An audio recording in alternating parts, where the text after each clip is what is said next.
ABC 7 Eyewitness News. Sophie, thank you for that reporting. We'll continue to stay on this story. A heartbreaking development, meantime, in the search for a missing mother of two from Simi Valley. She's now confirmed dead, and her ex-husband has been arrested in connection with her homicide.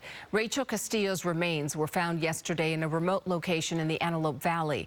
The 25-year-old was reported missing last week after her sister found a bloody scene at the home they shared. Last night, friends gathered at her church for an emotional vigil. It's very devastating to me. It hurts really bad to know this is something that's happening in our community, and Rachel's a very sweet, loving girl. Castillo's ex-husband, Zarbab Ali from Hawthorne, was arrested yesterday at his parents' house in Victorville. We'll have more on this story and new reaction from the victim's mother coming up at 11:30. We are awaiting an update on a head-on collision that left 2 people dead and 2 others injured in Moreno Valley.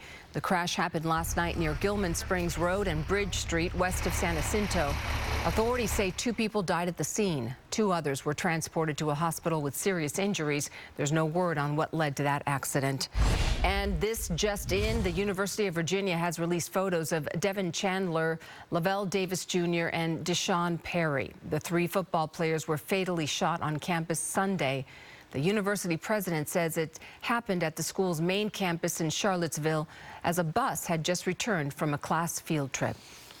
Following more than 13 hours of an intense manhunt with students sheltering in place and a search building by building, authorities arrested the suspect at that fatal UVA shooting.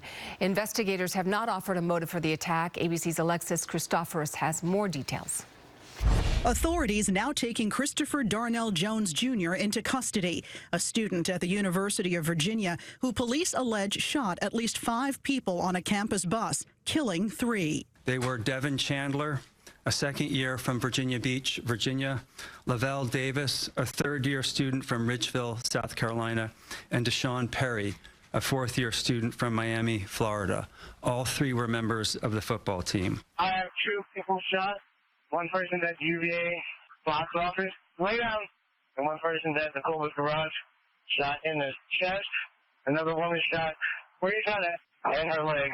The shots first reported at 10:30 p.m. at a garage near the center of campus in Charlottesville. I heard the gunshots when they originally happened. I'm terrified. I have no words. I never thought I'd be in that kind of situation. It's like I'm calling my family, my friends. The university has canceled all classes today. Authorities lifted a shelter-in-place order this morning after searching campus grounds for the suspect. It's sad that we have to go through this as college students. It's always been a fear of mine growing up.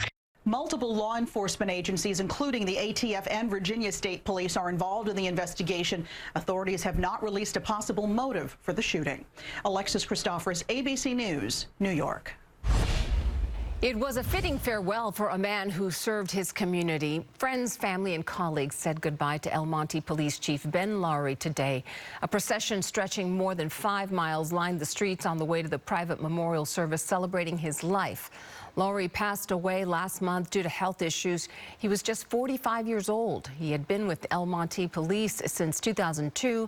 Today, a fellow colleague and childhood friend remembered him fondly. Ben decided to join the Los Angeles County Sheriff's Department. And again, Ben convinced me that that was something I needed to do. I, on the other hand, was trying to become a firefighter. And he told me it'd be so much more cooler to hold a gun than a fire hose. Chief Lowry is survived by his wife and 4 children.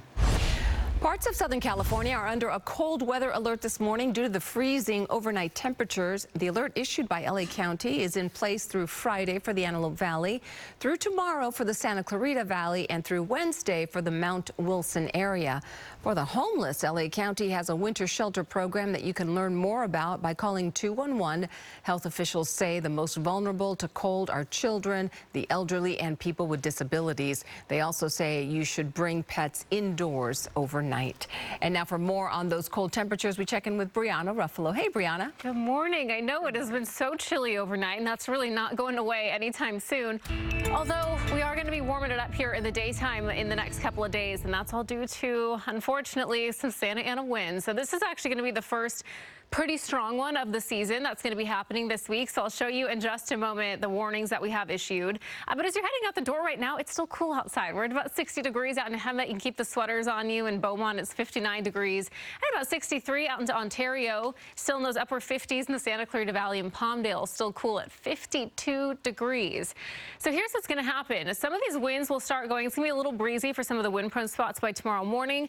The very strong gusts, those are going to be happening by late tomorrow into early Wednesday. Strongest winds happening early Wednesday.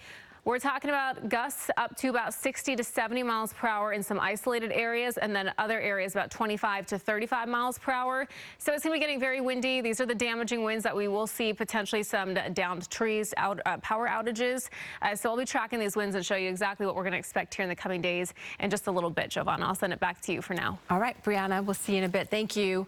We are expecting another update today on local election results. Coming up, a look at where we stand